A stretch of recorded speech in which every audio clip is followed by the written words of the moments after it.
Hello student, math টিউটোরিয়ালে তোমাদের প্রত্যেককে স্বাগত জানাই। আজকে আমি এই ভিডিওতে তোমাদের অষ্টম শ্রেণীর সেপ্টেম্বর মাসের যে মডেল অ্যাক্টিভিটি টাস্কটা দেওয়া হয়েছে, তো সেই মডেল অ্যাক্টিভিটি টাস্কের স্বাস্থ্য ও শারীরশিক্ষার প্রশ্নগুলো এবং সেই সঙ্গে সঠিক উত্তরগুলো আলোচনা করব। তো এটা হচ্ছে পার্ট 6। এর আগে আমি 5টা পার্ট আপলোড করে দিয়েছি। যদি কারো এই পার্টটার সঙ্গে না মেলে কোয়েশ্চেন পেপারটা, তাহলে তোমরা অবশ্যই আগের পার্টগুলো দেখে নিও, কারণ কোনো না কোনো পার্টের সঙ্গে তোমাদের মিলবেই, দেখে নিও। তো এটা হচ্ছে পার্ট 6। এর আগে 5টা পার্টেরই আমি লিঙ্ক এই ভিডিও ডেসক্রিপশনে দিয়ে দেবো। তো চলো, আমি কথা না বাড়িয়ে তোমাদের যে প্রশ্নগুলো দেওয়া হয়েছে সেই প্রশ্নগুলো সঠিক উত্তর দেখে নেব। তো তোমরা যারা আমাকে প্রথম থেকে ফলো করে আসছো, তারা নিশ্চয়ই জানো যে আমি তোমাদের প্রশ্নগুলো আলোচনা করি তোমাদের বই থেকে। তো এবারও তাই আমি তোমাদের বই থেকেই আলোচনা করে দেখাবো। দেখো, একের দাগের কি বলেছে, শূন্যস্থান পূরণ করো। কয়েকটা কি বলেছে, গ্রামের খোলা জায়গায় ড্যাশ কোনো চিহ্ন থাকবে না। তো এখানে মল ত্যাগের কথাটা তোমাদের লিখতে হবে। তো মল ত্যাগের কথাটা কেন লিখতে হবে তোমাদের আমি টেক্সট বই থেকে দেখিয়ে দিচ্ছি। দেখো, তো দেখো টেক্সট বইয়ের এটা হচ্ছে পেজ নম্বর 14 নম্বর পেজ। এই 14 নম্বর পেজে দেখো এখানে লেখা আছে গ্রামের খোলা জায়গায় ড্যাশ কোনো চিহ্ন থাকবে না। মানে এখানে ড্যাশ ছিল, শূন্যস্থান পূরণ করতে বলা হয়েছিল। তো শূন্যস্থান পূরণের জায়গায় আমরা মল ত্যাগের কথাটা লিখে দেব, ঠিক আছে। এরপরে কয়েকটা কি বলেছে দেখো, সমস্ত জলের উৎসে যথার্থ সিমেন্টের ড্যাশ ও আবার ড্যাশ দেওয়া আছে নিকাশের ব্যবস্থা রাখতে হবে। তো এখানে হবে চাতাল, চয়ে আকার তয়ে আকার ল, চাতাল ও জল। দেখো তোমাদের টেক্সট বইয়ে এটা হচ্ছে 14 নম্বর পেজ। তো এই 14 নম্বর পেজে দেখো এখানে লেখা আছে গ্রামের সমস্ত জলের উৎসে যথার্থ সিমেন্টের চাতাল ও জল নিকাশের ব্যবস্থা রাখতে হবে। তো এখানে শূন্যস্থান পূরণ করতে দেওয়া হয়েছে আর এখানে দেওয়া হয়েছে, তাহলে চাতাল আর জল বসবে, ঠিক আছে। এবার গয়েরটা কি বলেছে দেখো, প্রতিটি শৌচাগারে পরিষ্কার পরিচ্ছন্ন ও স্বাভাবিক ড্যাশ, দুটো ড্যাশ আছে, ঠিক আছে, পরপর দুটো শূন্যস্থান পূরণ করতে বলেছে, সংস্থান রাখতে হবে। তো এটা সঠিক উত্তর। দেখো দেখো এটা হচ্ছে পেজ নম্বর 15। দেখো এখানে 15 নম্বর লেখা আছে। তো এই 15 নম্বরে দেখো 7 নম্বর পয়েন্টটা, প্রতিটি শৌচাগারে পরিষ্কার পরিচ্ছন্ন ও স্বাভাবিক আলো বাতাসের সংস্থান রাখতে হবে। তো এইটা আর এইটা হাইফেন দেওয়া ছিল, মানে শূন্যস্থান পূরণ করতে বলা হয়েছিল, তাহলে আলো বাতাসের কথাটা তোমাদের লিখতে হবে। এবার দেখো ঘয়েরটা কি বলেছে, খাটাল, শকুরের খামার, মুরগির পোলট্রি প্রভৃতি অতি ঘন ড্যাশ এলাকা থেকে দূরে রাখতে হবে। তো এখানে জনবসতিপূর্ণ কথাটা তোমাদের লিখতে হবে। তো এটা সঠিক উত্তর তোমাদের টেক্সট বই থেকে আমি একবার দেখিয়ে দিচ্ছি। দেখো, তো এটা দেখো 15 নম্বর পেজেই 10 নম্বর পয়েন্টটা দেখো, খাটাল, শকুরের খামার, মুরগির পোলট্রি প্রভৃতি অতি ঘন জনবসতিপূর্ণ এলাকা থেকে দূরে রাখতে হবে। তো এইটা শূন্যস্থান পূরণ করতে বলেছিল, তাহলে জনবসতিপূর্ণ কথাটা বসবে, ঠিক আছে। তারপর ইংরেজিটা দেখো কি বলেছে, গ্রামের পরিবেশ ড্যাশ করে গড়ে তোলবার জন্য বৃক্ষরোপণ ও সবুজায়নের উপর অধিক গুরুত্ব আরোপ করতে হবে। তো এখানে বসবে নির্মল। তো তোমাদের টেক্সট বই থেকে দেখাচ্ছি। তো এটাও দেখো 15 নম্বর পেজ। এই 15 নম্বর পেজে দেখো 16 নম্বর পয়েন্টটা দেখতে পেয়েছো, 16 নম্বর পয়েন্ট। এখানে লেখা আছে দেখো, গ্রামের পরিবেশ নির্মল করে গড়ে তুলবার জন্য বৃক্ষরোপণ ও সবুজায়নের উপর অধিক গুরুত্ব আরোপ করতে হবে। তো এইটা শূন্যস্থান পূরণ করতে বলা হয়েছিল, তো আমরা নির্মলটা বসিয়ে দেব, ঠিক আছে। তারপরে দেখো চয়েরটা কি বলেছে, নলকূপ ও নদীর জল ড্যাশ পরিষ্কার পরিচ্ছন্ন রাখতে হবে। তো এখানে আমরা কি লিখবো, নিরাপদ। তো এটা তোমাদের আমি টেক্সট বই থেকে দেখাচ্ছি। তো এটা হচ্ছে দেখো 15 নম্বর পেজ, একই পেজে আছে। দেখো 14 নম্বর পয়েন্টটা দেখতে পেয়েছো, 14 নম্বর পয়েন্টটা, গ্রামের নলকূপ ও নদীর জল নিরাপদ পরিষ্কার পরিচ্ছন্ন রাখতে হবে। তাহলে আমাদের কোন কথাটা যুক্ত করতে হবে না, নিরাপদ কথাটা আমাদের শূন্যস্থানে বসাতে হবে। তারপরে দেখো 6টা কি বলেছে, জনস্বাস্থ্য বজায় রাখার জন্য সার্বিক স্বাস্থ্যবিধান অভিযানকে একটি ড্যাশ আন্দোলনের রূপ দিতে হবে। তো এইখানটায় আমাদের সামাজিক বসাতে হবে। দেখো এই লাইনটা তুলে দেওয়া হয়েছে, জনস্বাস্থ্য বজায় রাখার জন্য সার্বিক স্বাস্থ্যবিধান অভিযানকে একটি সামাজিক আন্দোলনের রূপ দিতে হবে। তো সামাজিকটা আমাদের শূন্যস্থানে বসাতে হবে, ঠিক আছে। এবার আমরা দুয়ের দাগেরগুলো দেখবো। দুয়ের দাগেরগুলো কি বলেছে দেখো, বহুর মধ্যে থেকে সঠিক উত্তরটি নির্বাচন করে চিহ্ন দাও। চিহ্ন বলতে টিক চিহ্ন দিতে বলেছে, সেটা এখানে হয়তো আসেনি। দেখো এখানে কি বলেছে কয়েকটা। এই আসনটি দীর্ঘদিন অনুশীলন করলে হাতের পেশি সুগঠিত হয়, কাঁধ, ঘাড় ও পেটের পেশির শক্তি বৃদ্ধি পায়, হজম শক্তি বৃদ্ধি পায়। কিন্তু কোমরে, হাঁটুতে ও হাতে চোট আঘাত থাকলে এই আসনটি অভ্যাস করা উচিত নয়। এই আসনটির নাম কি? এই আসনটির নাম হচ্ছে কুক্কুটাসন। ঠিক আছে, তো আমি কেন কুক্কুটাসন করলাম তোমাদের একবার টেক্সট বই থেকে দেখিয়ে দিচ্ছি। মানে তোমাদের তিনটের মধ্যে থেকে যেটা সঠিক সেটাকে টিক চিহ্ন বসাতে হবে। তো সঠিক হচ্ছে কুক্কুটাসন। তো একবার তোমাদের টেক্সট বই থেকে দেখিয়ে দিই। তো এটা হচ্ছে পেজ নম্বর 69 নম্বর পেজ, দেখতে পাচ্ছ 69। তো এখানে লেখা আছে দেখো কুক্কুটাসন। তো এখানে দেখো প্রথমেই হাতের পেশি সুগঠিত হয়, কাঁধ, ঘাড় ও পেটের পেশির শক্তি বৃদ্ধি পায়, হজম শক্তি বৃদ্ধি পায়, এই কথাগুলো বলা আছে। আর বলা আছে কি, কোমরে, হাঁটুতে ও হাতে আঘাত লেগে থাকলে এই আসন অভ্যাস করা উচিত নয়। তো এই কয়েকটা শব্দই কিন্তু তোমাদের প্রশ্নের মধ্যে দেওয়া আছে, দিয়ে বলা হয়েছে এই আসনটির নাম কি। তো এই আসনটির নাম হচ্ছে কুক্কুটাসন। তো ছবিটা তোমরা দেখতে পাচ্ছ। ঠিক আছে, তো চলো এবার আমরা পরের প্রশ্নটা দেখে নেব। পরের প্রশ্নটা বলেছে দেখো, এই আসনটির অভ্যাসের সময় শ্বাসক্রিয়া স্বাভাবিক থাকে। এই আসন অনুশীলনের ফলে মেরুদণ্ডের নমনীয়তা বৃদ্ধি পায়, পিঠের মাংসপেশিগুলিকে সুস্থ ও সবল রাখে এবং কোষ্ঠকাঠিন্য দূর হয়।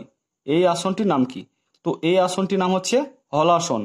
তো তোমাদের একইভাবে আমি দেখিয়ে দিচ্ছি, যেমনটা দুইয়ের কয়েকটা দেখালাম। তো এটা হচ্ছে পেজ নম্বর 70। তো এখানে দেখো লেখা আছে হলাসন। তো হলাসনের উপকারিতাটা পরের পেজে আছে, 71 নম্বর পেজে।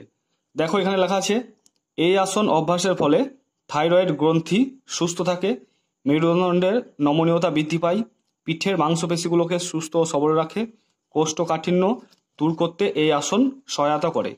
তো থাইরয়েড গ্রন্থিটা দেওয়া নেই, বাকি সমস্তটাই দেওয়া আছে। দেখো মেরুদণ্ডের নমনীয়তা বৃদ্ধি পায়, তারপর পিঠের মাংসপেশিগুলিকে সুস্থ সবল রাখে, তারপর কোষ্ঠকাঠিন্য দূর হয়, দেখতে পেয়েছো।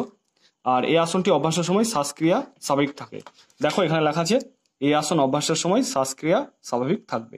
ওকে, তাহলে সঠিক উত্তরটা কি হবে? না হবে হলাসন। তারপরে গয়েরটা দেখো কি বলেছে, পা জোড়া রেখে সোজা হয়ে দাঁড়িয়ে শ্বাস ছাড়তে ছাড়তে কোমরের উপরের অংশকে সামনের দিকে বাঁকিয়ে কপাল হাঁটুকে স্পর্শ করে থাকবে, হাত দুটি পায়ের দুপাশে মাটি স্পর্শ করবে। এই আসনটির নাম কি? তো এই আসনটির নাম হচ্ছে পদহস্তাসন। ঠিক আছে, পদহস্তাসন।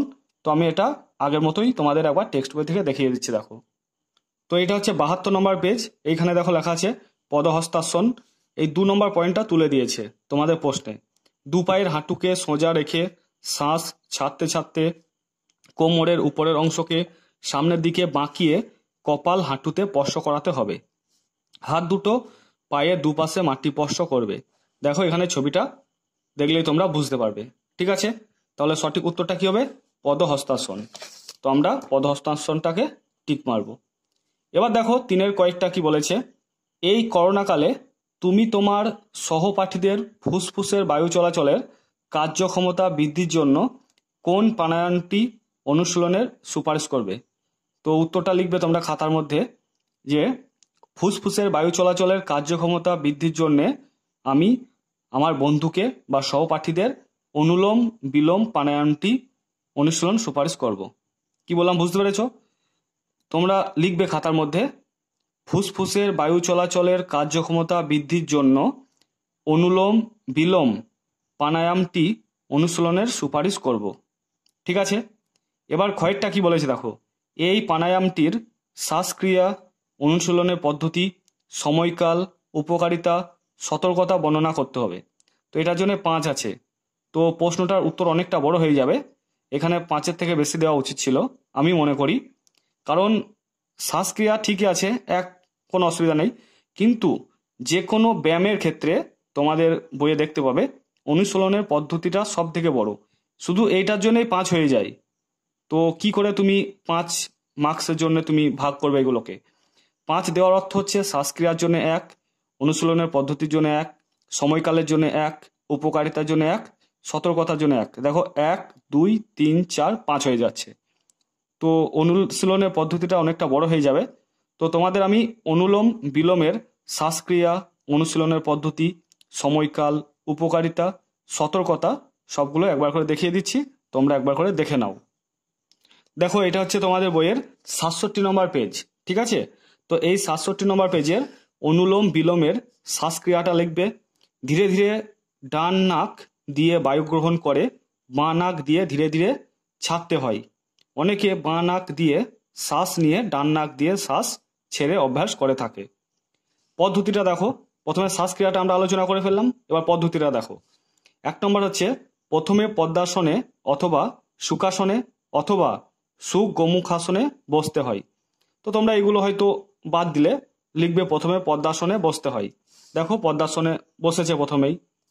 এবার ডান হাতের তালু চিৎ করে তর্জনীয় মধ্যমা ভাঁজ করে অনামিকা ও কনিষ্ঠা আঙুলদ্বয়ের সাহায্যে বাঁ নাসাপথ বন্ধ করে ধীরে ধীরে অতি মৃদুমন্দ গতিতে ডান নাসাপথে বায়ু গ্রহণ করতে হয়।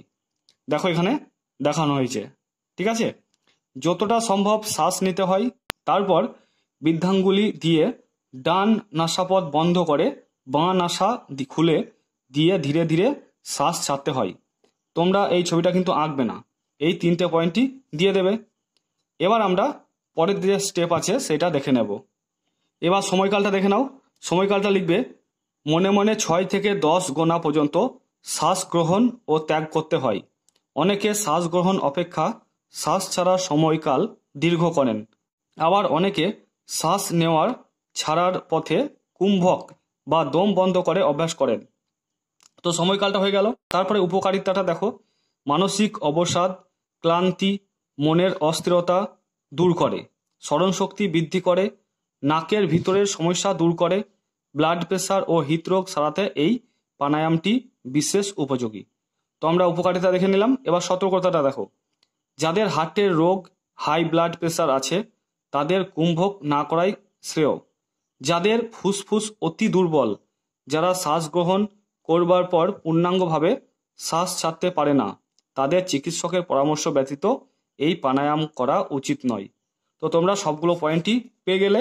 তো চলো এবার আমরা পরেরটা দেখে নেব। কোয়েশ্চেনটা দেখো, পরের 3 গয়েরটা কি বলেছে দেখো, দীর্ঘ 15 দিন এই প্রাণায়ামটি অনুশীলনের পরে তুমি তোমার উপলব্ধি বর্ণনা করো। এই প্রাণায়ামটি বলতে অনুলোম আর বিলোমের কথা কিন্তু বলছে। তো দেখো তোমরা এটার জন্য কি লিখবে। দেখো আমি উত্তরটা লিখেছি 3 গয়েরটা। দীর্ঘ 15 দিন এই প্রাণায়ামটি অনুশীলন করার পর আমার শরীরের ক্লান্তিভাব দূর হয়েছে এবং আমি পড়াশোনায় মনোযোগী হয়েছি। তো তোমরা জাস্ট এই 2টো লাইনই কিন্তু লিখে দেবে। তো চলো এবার আমরা পরের প্রশ্নে যাব। তারপরে 4 দাগে দেখো কি বলেছে, সংক্ষিপ্ত আকারে প্রশ্নের উত্তর দাও। 3টে প্রশ্ন দেওয়া হয়েছে, প্রত্যেকটার জন্য 4 মার্কস করে আছে। প্রথমটা বলেছে দেখো, সংক্রামক রোগ প্রতিরোধের পদক্ষেপগুলি তালিকাভুক্ত করো। তো চলো এটার উত্তর আমি তোমাদের টেক্সট বই থেকে দেখিয়ে দিচ্ছি। এইটা হচ্ছে তোমাদের টেক্সট বইয়ের 10 নম্বর পেজ, পেজ নম্বর 10। তো এই 10 নম্বর পেজের তোমাদের এই পয়েন্টগুলো লিখতে হবে। তো প্রথমে হেডিং করবে সংক্রামক রোগ বিস্তারের প্রধান কারণগুলি নিয়ন্ত্রণের জন্য চাই, দিয়ে এই পয়েন্টগুলো লিখে দেবে। 1 নম্বর দিয়ে লিখবে নিরাপদ পানীয় জলের ব্যবস্থা। 2 নম্বর দিয়ে লিখবে মানুষের মলমূত্রের সঠিকভাবে নিষ্কাশন। 3 নম্বর দিয়ে লিখবে রোগবাহক পতঙ্গ নিয়ন্ত্রণ। 4 নম্বর দিয়ে লিখবে আবর্জনা ও বর্জ্য জলের স্বাস্থ্যসম্মত সদ্গতি। তারপরে 5 নম্বর দিয়ে লিখবে খাদ্য সুরক্ষা। 6 নম্বর দিয়ে লিখবে স্বাস্থ্যকর গৃহপ্রবেশ। 6 নম্বর দিয়ে লিখবে স্বাস্থ্যকর গৃহ পরিবেশ। 7 নম্বর দিয়ে লিখবে গ্রাম পরিবেশের স্বাস্থ্যবিধান। 8 নম্বর দিয়ে লিখবে ব্যক্তিগত পরিষ্কার পরিচ্ছন্নতা। ঠিক আছে, তো আশা করছি তোমরা তোমাদের সঠিক উত্তর পেয়ে গেছো। এবার আমরা দেখে নেব 4 ক্ষয়েরটা কি বলেছে দেখো, কোনো দেশের মানব উন্নয়ন সূচক কিসের উপর নির্ভর করে। তো তোমরা উত্তরটা খাতার মধ্যে লেখার সময় লিখবে মানব উন্নয়ন সূচক নিম্নলিখিত বিষয়গুলির উপর নির্ভর করে। ঠিক আছে, কি বললাম, তোমরা খাতার মধ্যে লেখার সময় লিখবে মানব উন্নয়ন সূচক নিম্নলিখিত বিষয়গুলির উপর নির্ভর করে, দিয়ে এই পয়েন্টগুলো লিখে দেবে। 1 নম্বর হচ্ছে শিশু মৃত্যুর হার, 2 নম্বর হচ্ছে সাক্ষরতার হার, 3 নম্বর হচ্ছে কতজন শিশু স্কুলে যায়, 4 নম্বর হচ্ছে জনসাধারণের গড় আয়ু, 5 নম্বর হচ্ছে মোট ডেভেলপমেন্ট প্রোডাক্ট ইত্যাদি। তো তোমরা এই 5টা পয়েন্ট কিন্তু লিখে দেবে। তারপরে দেখো গয়েরটা কি বলেছে, বিদ্যালয়ের স্বাস্থ্য শিক্ষার সুফলগুলি লেখো। তো চলো এটার উত্তর আমরা এবার তোমাদের টেক্সট বই থেকে দেখিয়ে দিচ্ছি। তো এইটা হচ্ছে তোমাদের টেক্সট বইয়ের 13 নম্বর পেজ। তো এখানে লেখা আছে দেখো স্বাস্থ্য শিক্ষার সুফল। তো তোমরা এই 6টি পয়েন্ট কিন্তু দিয়ে দেবে। কি লিখবে, উন্নত শিক্ষার পরিবেশ গড়ে ওঠে। তারপর লিখবে শিক্ষার্থীদের বিদ্যালয়ে উপস্থিতির হার বাড়ে। 3 নম্বর দিয়ে লিখবে বিদ্যালয়ে ছাত্রীদের অধিক নামাঙ্কন হয়। 4 নম্বর হচ্ছে পড়ুয়াদের অধিক দক্ষতা ও সুস্থতা বৃদ্ধি পায়। 5 নম্বর দিয়ে লিখবে বিদ্যালয়ে নির্মল পরিবেশ গড়ে ওঠে। 6 নম্বর দিয়ে লিখবে শিশুদের অধিকার সুরক্ষিত হয়। ঠিক আছে, তো বন্ধুরা আশা করছি তোমরা তোমাদের প্রত্যেকটা প্রশ্নের সঠিক উত্তর পেয়ে গেছো। তো ভিডিওটা দেখার পর যদি তোমাদের ভিডিওটা ভালো লাগে তো অবশ্যই ভিডিওটাকে লাইক করবে। আর চ্যানেলটাতে যদি নতুন এসে থাকো তাহলে অবশ্যই চ্যানেলটাকে সাবস্ক্রাইব করে দিয়ে পাশে থাকা বেল আইকনটিকে ক্লিক করে রাখবে, কারণ আমি যখন কোনো ভিডিও আপলোড করব তোমরা সঙ্গে সঙ্গে নোটিফিকেশন পেয়ে যাবে। তো বন্ধুরা তোমরা সবাই ভালো থেকো, সুস্থ থেকো। Thank you.